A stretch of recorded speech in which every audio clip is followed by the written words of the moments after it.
guys, it's me, Colleen from the Sherburne Public Library, and I'm going to be making a pie crust for you. Just a traditional, basic pie crust. It's very simple and very delicious. And I suggest you try this because if you've never made one, you'll see a big difference in the flavor and the texture and everything from anything that you buy in the store. So we'll get started. Let me share my screen here. Okay, so here we go. We've got my bowl and my recipe. It's very old. It's my mom's recipe, and it's obviously been used quite a lot, and I've had to rewrite some of the words before. I had to write on the back. It's quite an old piece of paper, but makes it kind of fun. So we start out with 2 cups of flour. I'm not a big exact measurement person, but I've done a lot of baking, so sometimes I don't need to do that. So I'm going to put the 2 cups in there, and then you're going to need about a teaspoon of salt. So I'm going to use my measuring spoon here, put about a teaspoon in. Then I'm just going to mix it in. I'm going to use my pastry blender because I feel like that really kind of sifts it all together. So if I do that, just give it a couple stirs here, make sure it's all together. And then you're going to add your shortening. I use this handy measurer that I think I originally got from Tupperware. My mom has always had one, and so I use it too. So it measures easily. You can put liquid. It works really good for things like molasses or honey if you want to measure that out, maple syrup. So it has the measurements on here. As you can see, mine is worn off, but I can still tell where the 3/4 of a cup is. So I'm going to measure out 3/4 of a cup of shortening. So we've got our Crisco here, or you can use whatever you want. I use basic. Generally, I'll just use whatever I have. Whatever I buy at the store. It doesn't have to be Crisco, although, you know, I'm sure Crisco users would swear by it. So I'm gonna load it into my measuring thing here. You just press it in, make sure it's really good, and I kind of readjust. See, there's the 3/4 cup thing, so I'll just adjust it there, and then I'll punch it down a little, make sure it's all filled. See, there's a little bit of air in there. So I'll just add a little more on top, and that should be good. So put that to the side. And then we're going to, this is really handy, the way this will work. You can just like push the bottom of it here. And as you push it, it unloads it into there. And then you can just scrape it off. Okay, so then you're going to want to use your pastry blender and really work in the shortening. The pastry blender will work good for that. It does take a little bit of time. Sometimes you got to get it going, get it off. So you're going to work that in, until you get like little, I don't know, I think everybody always said like pea-sized bits in here of the shortening and flour mixed together, and that kind of gives you the good, is about the right texture that you want. It's what you're looking for. So you just keep working at it. You can see it's getting closer. You can also do this with a fork. If you don't have a pastry blender, that's okay. I don't mean blender. It's not really what it's called. Pastry, what is it called? Anyway, you can always use a fork. A fork will do the same thing. It might take a little longer, but I think my husband uses a fork when he makes his own. So we're getting about to the right consistency, the right size of those grains of what is now the shortening and the flour mixed together with a little bit of salt. So we got that. Once you're at that point, then I just can kind of set these aside. Actually, I'll put this up here. We can set these aside for a minute. And now we're going to put in the water. You really want to use cold water. ice water, really. So I usually get a cup, I put some ice in it, fill it with some water, and then I use a measuring cup to get out what I need. So that way, the coldest water you can use is the best. That will give your pie crust more flakiness, and it will be a better texture when you're trying to work with it. So let me go back and share my screen so you can see what I'm doing. Now we're going to put in a quarter of a cup of ice water. So we're going to get that ice water. We're going to dip our measuring cup in, get, quarter of a cup. Now this is, sometimes you don't need a quarter of a cup, but you're going to start with a quarter of a cup. You're going to just sprinkle a little bit of that in. And then you're just going to mix. And just start so that it starts bringing it together. Now I use this rubber scraper, or what I've always called a spatula, to do that and get it, bringing it together. So I just keep working it and put a little more water in. You put a little in at a time, I guess, to make it even, to get it more thoroughly mixed through. And sometimes you don't need all of it. Sometimes you need a little more. It all depends. Pie crust can be finicky. It's not going to be perfect every time, at least in my experience. It's not perfect every time. It's usually imperfect. It's perfect when I'm just making it for home and everybody's going to eat it, but just at home, and doesn't have to look good.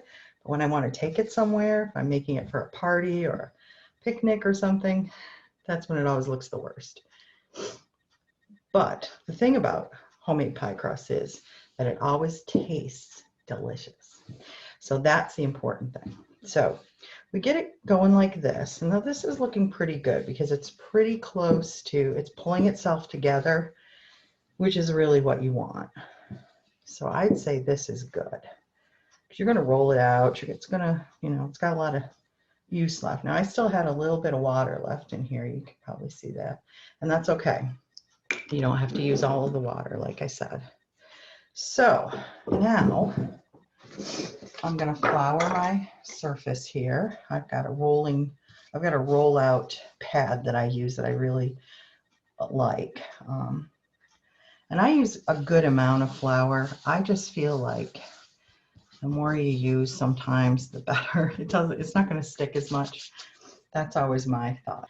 The thing I didn't talk about was the fact that this is a 2-crust pie. So theoretically, you could make a bottom crust and a top crust for this. Now, I've always found that when I do that, I usually end up with not quite enough for the top, or I really have to work to make it work. So sometimes you might want to use a little more, make it a recipe and a half, so that you can have plenty of crust, because I like to make sure my crust is even and thin, or as thick as you want it. But the thicker you want it, of course, the more crust you're going to want to make. So anyway, so that's my little thing. This is a 2-crust pie, or pie crust recipe. I'm only making a 1-crust pie at this point. I think I'm going to end up making a quiche with it, but tonight we're just working on the pie crust itself. So, all right. So I've got the stuff laid out, and I'm going to take a good chunk of the stuff of the pie dough, and just kind of put it down here on the sheet. Now it's a little more than half, I'd say, down there. And I'm going to flour my hands good, and I'm just going to kind of form it, shape it into a little ball, a flat ball. See how it's kind of a flat ball. And just make sure this is still good. I'll put a little bit more on top. I'm going to take my rolling pin, and I'm going to give that some more flour, because I don't want that to stick. All right, so then you're going to take your rolling pin, you're going to roll out from the center, is what I was always taught. I don't always do it that way, but that's the correct way to do it. And you keep changing back and forth so that you can get a nice evenly round, hopefully. I'm going to give it a little more flour here. It's evenly round, hopefully. Now sometimes it'll come up with your, see, because that's when you're not floured enough sometimes, or it's just too sticky. This is going to be one of those nights where it doesn't do it exactly the way I want to, which is, you know, par for the course. See how it collects here?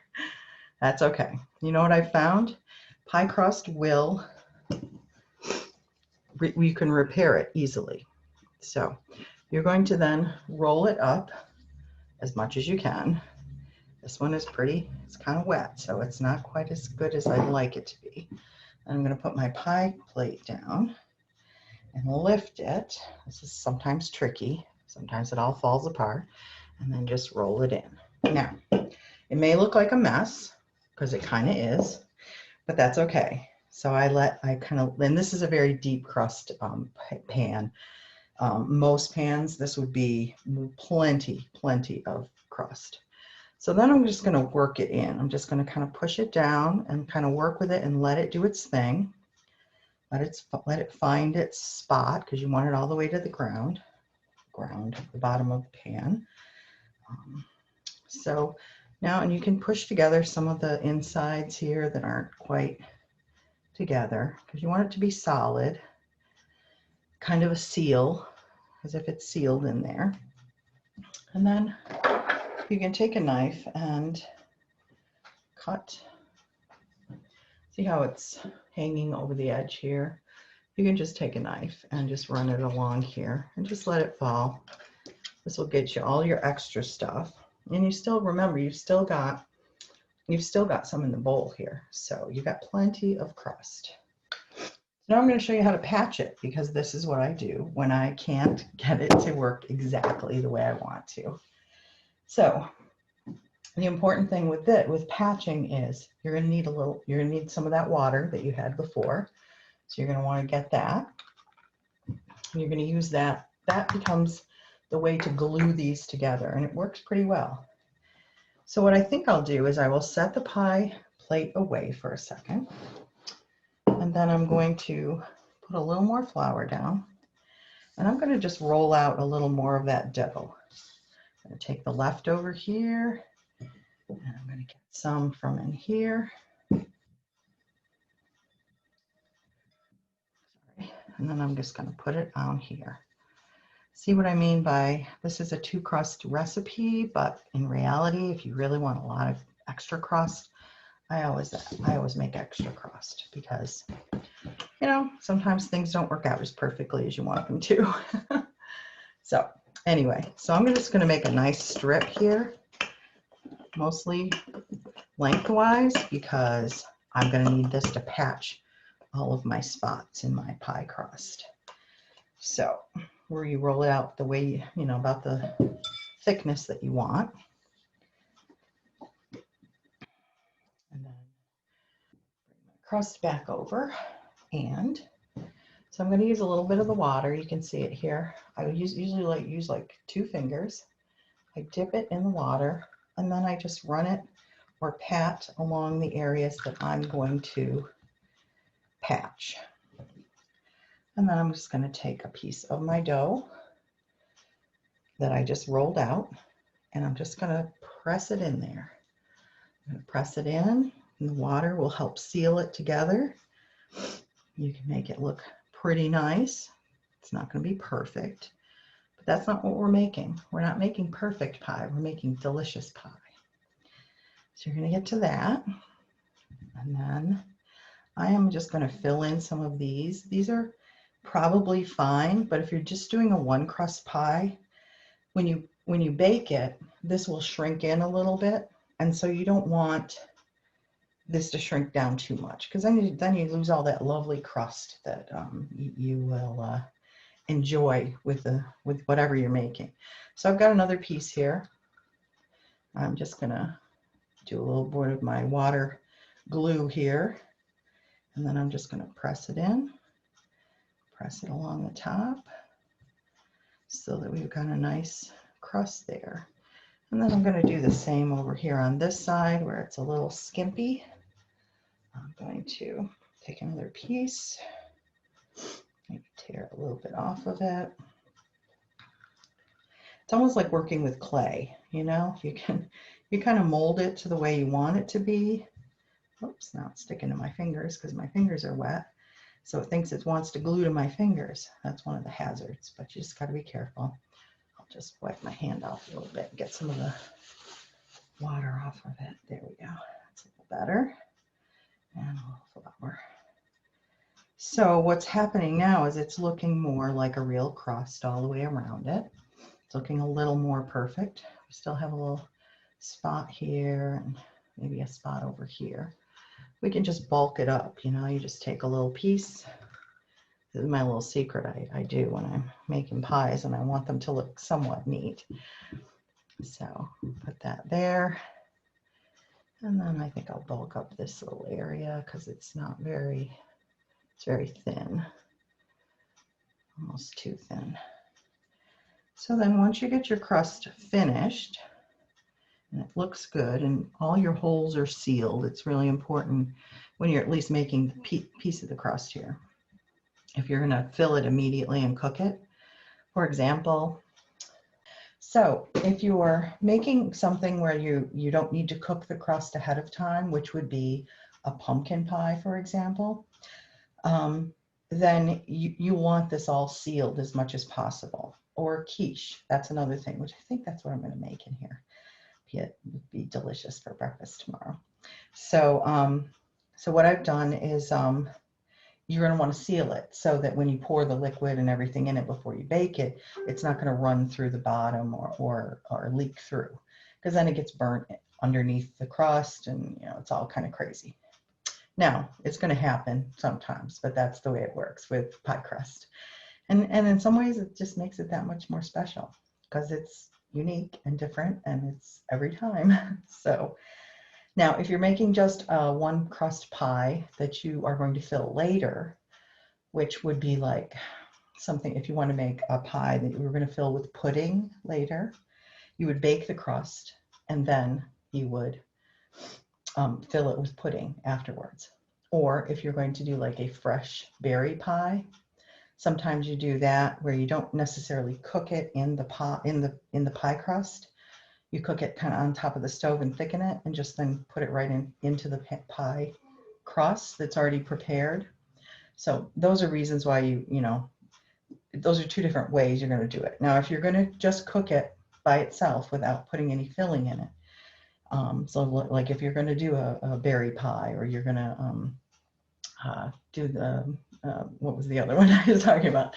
Anyway, if you're going to do those, then you're going to want to put some holes in the crust. Let me show you what I'm talking about. Let me share my screen again so you can see it. Now, ideally, what you would want is to have a fork. I don't have one with me right now, so it would be a knife. And I don't really want to poke a lot in here, but you would take a fork and just poke it along here just to give it some holes because it allows the air to come through when it's cooking and it won't shrink as much. So it's important to do that if you're just baking the crust by itself before you fill it. But if you're not filling it, or if you're not baking it on its own and you're going to fill it right away, then just leave it. You'll want it to be sealed like it is now, and it'll be all ready for you to put your filling in there.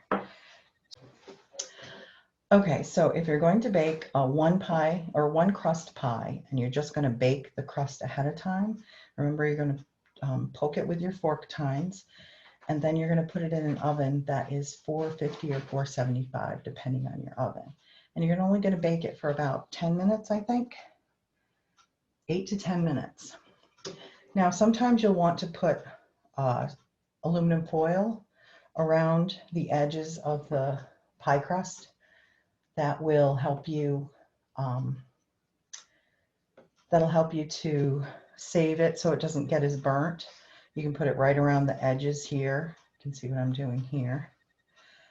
So you take a piece, just a narrow piece, and just put it around and when you put it in there to bake. And then if you don't, then I would take it off at the very end, check it out, see if it's browned at all. If it hasn't, then you could just give it a couple more minutes and it will brown up really quickly. And you can do the same thing with a filled pie. If you're doing a 2-crust pie, you'll put the filling in, then you'll put the crust over the top of it, and then you would put the aluminum around the outside of it. Now, they also have tools for that. They've got these, pie saver or crust saver things that you can buy. They make them in silicone now. They come in aluminum sometimes. You can just set it right on the pie, and that will save the crust from getting too dark, which sometimes it does. Because with most pies, you cook it on high, you bake it on high for a few minutes, and then you bring down the temperature. And even though you do that, it still may burn your crust a little. Not burn, but just gets a little, maybe a little too dark for what you want. So the better you can protect it, the better it'll turn out and more even it will look. So those are my tips for making a pie crust. Simple, right? I mean, how long did that take us? And it's ingredients that almost everyone has at their house. I mean, flour, salt, shortening, and water. How can you go wrong with that? And it's simple, easy, delicious. And it won't take you much longer than buying those in the freezer at the grocery store and letting them thaw. And I'm telling you, you will get a much better taste and a much better crust out of them. So really, I recommend it. If you need more tips, shoot me a message, because I'd love to talk about pie, because pie is one of my favorite things in the world. So thank you for listening. Thanks for coming. And I'll see you at the library. Thanks.